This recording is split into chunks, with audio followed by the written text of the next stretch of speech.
नमस्ते बालकों, मैं आचार्य राम प्रसाद सैनी उच्च माध्यमिक आदर्श विद्या मंदिर विवेकानंदपुरम में आप सभी को कक्षा 7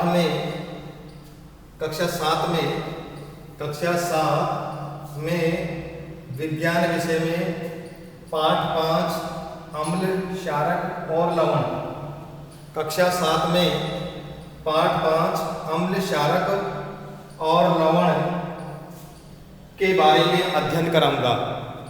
बालकों, जैसे कि आपको ध्यान में है, अम्ल व क्षारक, अम्ल किसे कहते हैं, क्षारक किसे कहते हैं, इसके बारे में हम अध्ययन करेंगे।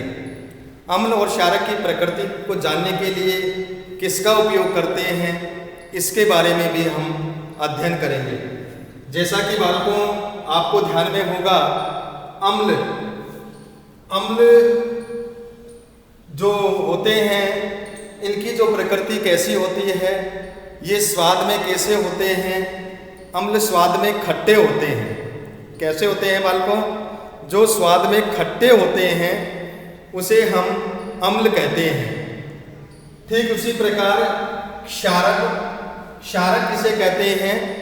जो साबुन की तरह चिकने होते हैं, लिसलिसे होते हैं और स्वाद में कड़वे होते हैं, उसे हम क्षारक कहते हैं। क्या कहते हैं बालकों? उसे हम क्षारक कहते हैं। अब हमारा जो बिंदु है, दही, नींबू का रस, संतरे का रस और सिरके का स्वाद खट्टा होता है। ये हमारा, यदि हम हमारे दैनिक जीवन में इन बातों का अनुभव करें बालकों, नींबू का रस हम लेकर हमारी स्वादेंद्रिय जिसे जीभ कहते हैं, उसे आप चखने का प्रयास करेंगे तो उसका स्वाद कैसा होता है। ऐसे ही संतरे का स्वाद कैसा होता है, सिरके का स्वाद कैसा होता है, इन सभी का स्वाद कैसा होता है बालकों? खट्टा होता है। कैसा होता है? खट्टा होता है। इन पदार्थों का स्वाद खट्टा इसलिए होता है। अब देखिए, आपको ध्यान में होना चाहिए, नींबू, संतरा, सिरका इत्यादि का जो स्वाद है खट्टा होता है। ये खट्टा किसके कारण होता है, इस बात को हम समझने का प्रयास करेंगे। इन पदार्थों का स्वाद खट्टा इसलिए होता है क्योंकि इनमें अम्ल को कहते हैं एसिड। क्या कहते हैं बालकों? एसिड होता है।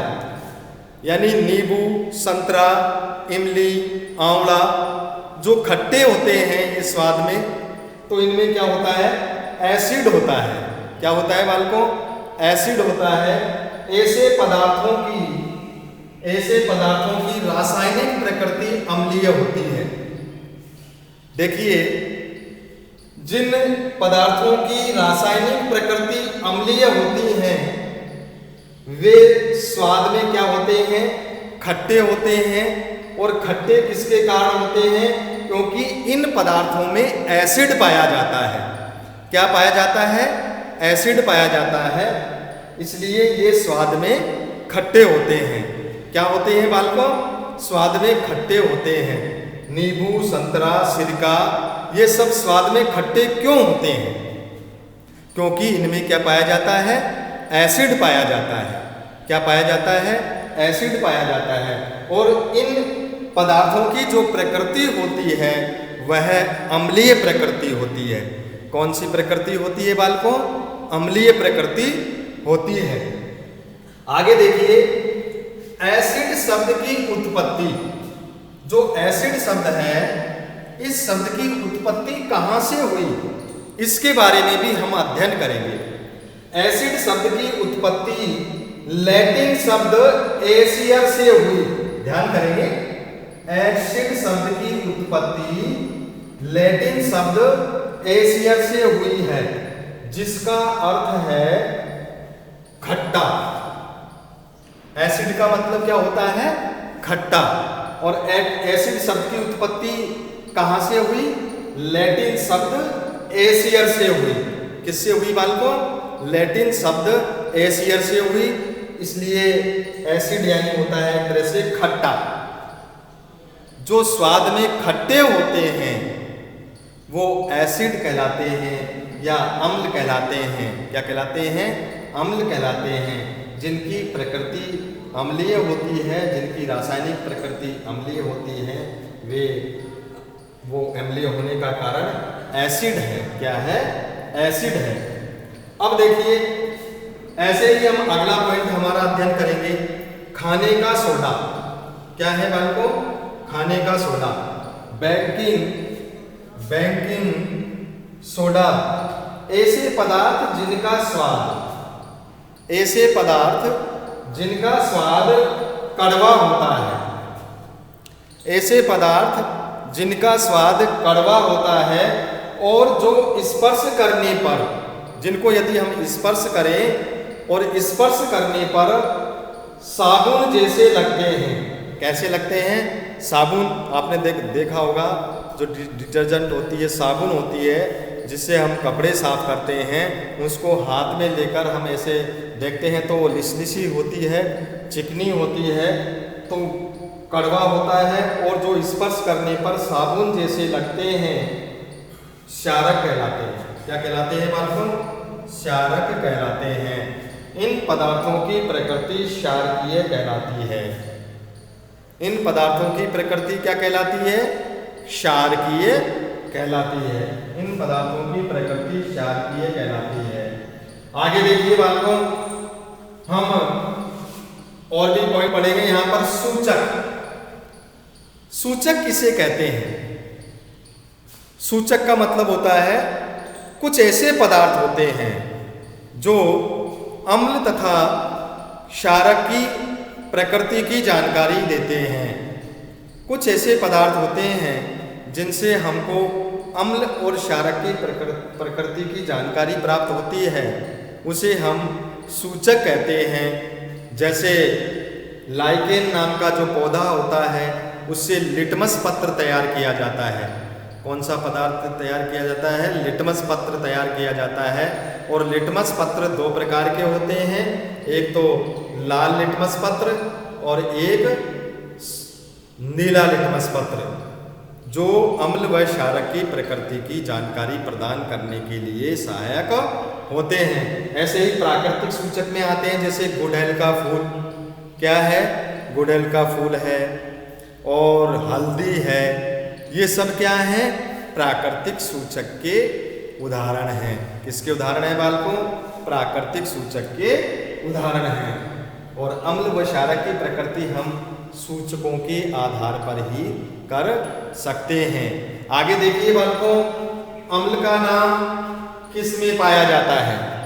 परीक्षा की दृष्टि से ये महत्वपूर्ण है। इसमें से एक प्रश्न जरूर आता है परीक्षा में, आप लोग ध्यान करेंगे, ठीक प्रकार से याद करने का प्रयास करेंगे। जैसे अम्ल का नाम है एसिटिक अम्ल।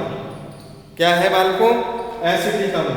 आपसे पूछा जाए कि एसिटिक अम्ल किसमें पाया जाता है, तो आप कहेंगे सिरका में। या सिरका में कौन सा अम्ल पाया जाता है, तो आपका उत्तर होगा एसिटिक अम्ल। क्या होगा बालकों? एसिटिक अम्ल। ऐसे दूसरा जो बिंदु है हमारा, फार्मिक अम्ल किसमें पाया जाता है, तो आपका उत्तर होगा चींटी का डंक। क्या? चींटी का डंक। आप दूसरे प्रकार से भी याद कर सकते हैं। चींटी के डंक में कौन सा अम्ल पाया जाता है, तो बालकों आपका उत्तर होगा फार्मिक अम्ल। क्या होगा? फार्मिक अम्ल। ठीक उसी प्रकार जो साइट्रिक अम्ल है, ये किसमें पाया जाता है? नींबू के फल में। किसमें पाया जाता है? नींबू के फल में। नींबू के फल में साइट्रिक अम्ल पाया जाता है। ऐसे ही लैक्टिक अम्ल किसमें पाया जाता है बालकों? दही में पाया जाता है। आपसे पूछा जा सकता है परीक्षा की दृष्टि से कि दही में कौन सा अम्ल पाया जाता है, तो आपका उत्तर होगा दही में लैक्टिक अम्ल पाया जाता है। कौन सा अम्ल पाया जाता है बालकों? लैक्टिक अम्ल पाया जाता है। ऐसे ही आपसे पूछा जा सकता है ऑक्सैलिक अम्ल किसमें पाया जाता है, तो बालकों आपका उत्तर होगा पालक में। आपसे पूछा जा सकता है कि पालक में कौन सा अम्ल पाया जाता है, तो आपका उत्तर होगा ऑक्सैलिक अम्ल। ऑक्सैलिक अम्ल किसमें पाया जाता है? पालक में। या पालक में कौन सा अम्ल पाया जाता है? ऑक्सैलिक अम्ल। ऐसे ही टार्टरिक अम्ल किसमें पाया जाता है? इमली, अंगूर, कच्चे आम आदि में टार्टरिक अम्ल पाया जाता है। दूसरे प्रकार से हम आपसे पूछ सकते हैं कि इमली, अंगूर और कच्चे आम में कौन सा अम्ल पाया जाता है? तो बालकों आपका उत्तर होगा टार्टरिक अम्ल। कौन सा अम्ल? टार्टरिक अम्ल। तो आज के इस वीडियो में हम बालकों इतना ही अध्ययन करेंगे जो मैंने आपको ठीक प्रकार से समझाया। मुझे आशा ही नहीं, पूरा विश्वास है आप इस वीडियो को ध्यान से देखेंगे, देखने का प्रयास करेंगे तो ये वीडियो आप लोगों के लिए परीक्षा की दृष्टि से बहुत ही महत्वपूर्ण सिद्ध होगा और आप अच्छे अंक से उत्तीर्ण होंगे। जय हिंद, जय भारत।